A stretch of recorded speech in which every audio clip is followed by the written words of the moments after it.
Ahbabana rahimakumullah, hafizakumullah, faqakumullah.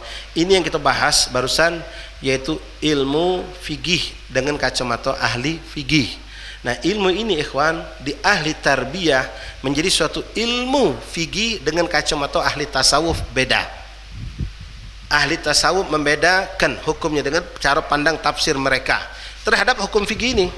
Indah ahli tasawuf juga mengenal ma'ul qalil wa ma'ul katsir. Wa in kan hadzal ma' min manba'il khair. Air Zam-Zam, adakah air yang lebih hebat dari Zam-Zam? Luar biasa. Tapi kalau dia sedikit, tetap hukumnya sama seperti air lain. Kejatuhan air itu dengan najis, sudah tidak bisa diminum, tidak bisa diapa-apakan. Kalau kurang dari 2 kula. Air diambil dari Nahar Hud di Hadramut, berkah luar biasa. Sudah ribuan aulia pernah mandi di itu tempat sampai hari ini. Air itu Masya Allah mubarak, berkah. Atau Nahar Nil yang juga dimuliakan dalam Islam di Mesir sana. Nahar Furat yang ada di Irak juga dimuliakan dalam Islam. Air-air yang luar biasa ini, ada makna, ada kehebatannya.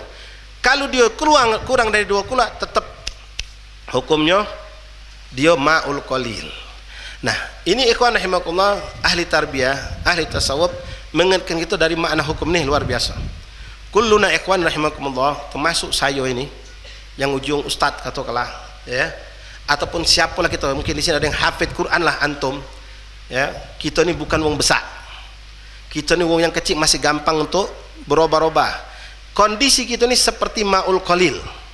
Wa in kunta habib, wa in kunta walad kiai, wa in kunta hafid Quran, wa in kunta ustaz al-an. Walaupun inti habaib, inti anak kiai, inti hafid Quran, inti alim hebat, ceramah hebat, ustaz besar lah inti.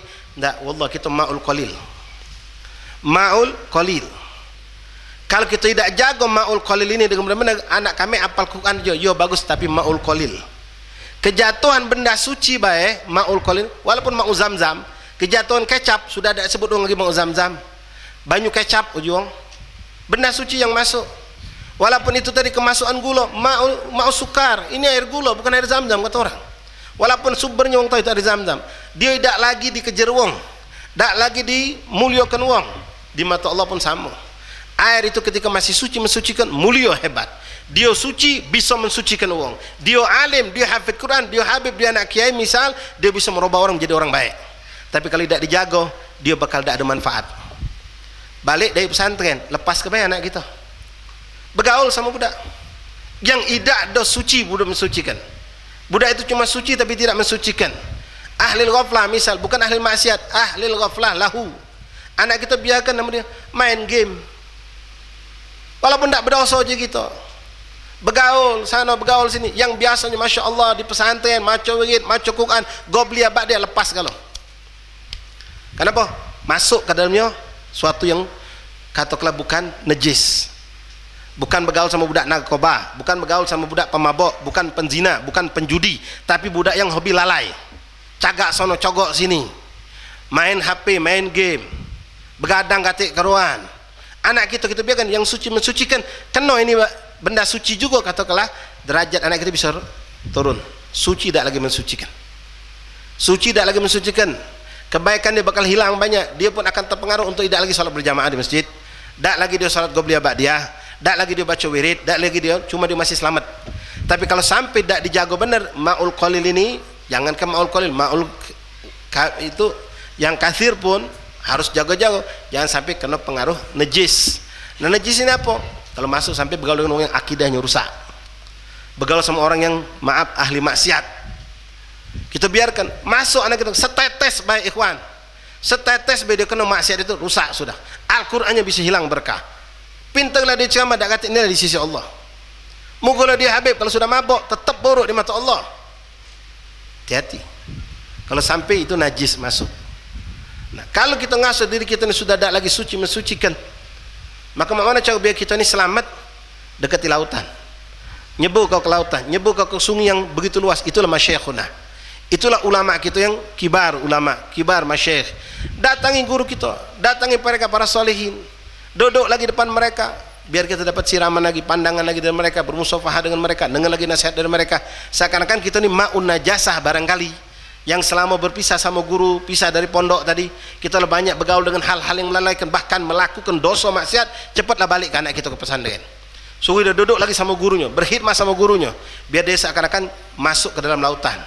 Sehingga yang air yang sedikit tadi, ingat auladukum, anak antum yang sudah luluslah dia lah, jadi ustaz lah dia, itu ma'ul qalil.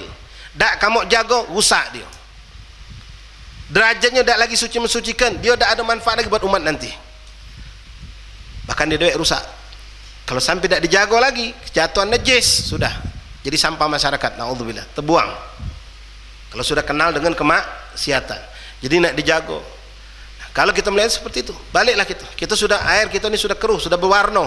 Waktu keluar pesantren, masya Allah, ma'us safi, air yang jernih, yang wong nyingok dia kehausan galo, dia pacak nuang ke nuang, wong minum, nuang ke ilmu, nuang ke berkah. Tapi ketika dia sudah campur dengan debu, sering main di jalan, sering kumpul dengan wong yang lalai, karena debu sudah, wong nak marah sungkan sudah.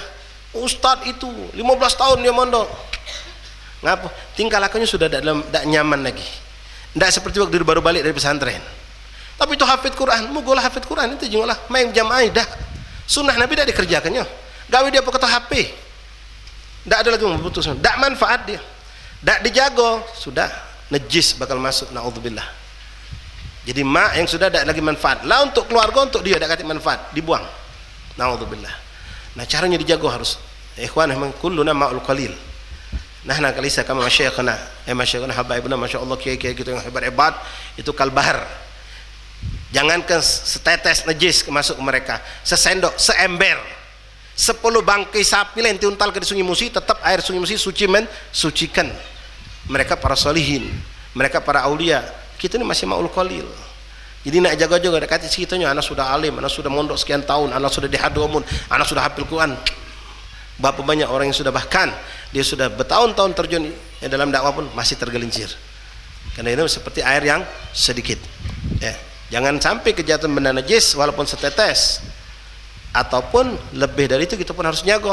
Jangan sampai kena benda yang suci tapi merusak. Gaul sama-sama muslim, gaul sama-sama ahli sunnah wal jamaah, tapi ahli ghaflah. Semayang tak ada nak berjamaah, anak kita main di rumah dia, rumah kawan, main kemana? Rumah kawan mi, ya sudah. Pas dengar adzan, tak katik mentu dari kamar mereka. Anak kita ni biasa lazim di pesantrennya. Bergaul kita duduk ke, kita biarkan bergaul sama bukan budak yang rajin menjaga sunnah Nabi. Dengar adzan, no asik dengan HP kalau masuk, bahkan ada yang sedang buka maksiat. Pas anak kita nak semayang, langgar dulu adzan. Kan takuan pula. Pesantren itu kita ni, bukan pesantren ini. Anak kita ciut langsung, tak kelemahan. Nah sudah, usah sudah anak kita. Mulai dia bakal ninggal ke berjamaah. Solat pun, pas solat kayak lamundo waktu lama, lagu beliau wala dia mereka. Nah apa kita biarkan anak kita seperti itu? Anak kita akan turun, ikhwan. Boleh jadi air itu walaupun bercampur dengan misalnya kemasukan oli itu suci. Ada manfaat tak? Tak manfaat udah. Kalau sudah banyak kemasukan oli, walaupun air itu suci, tidak mensucikan, masih suci, oli kan suci. Nak diminum tak bisa. Nak buat cuci motor, rusak motor kita malah. Licin, siram lantai tak bagus, cuci baju tak pacak juga. Nah sudah, terbuang.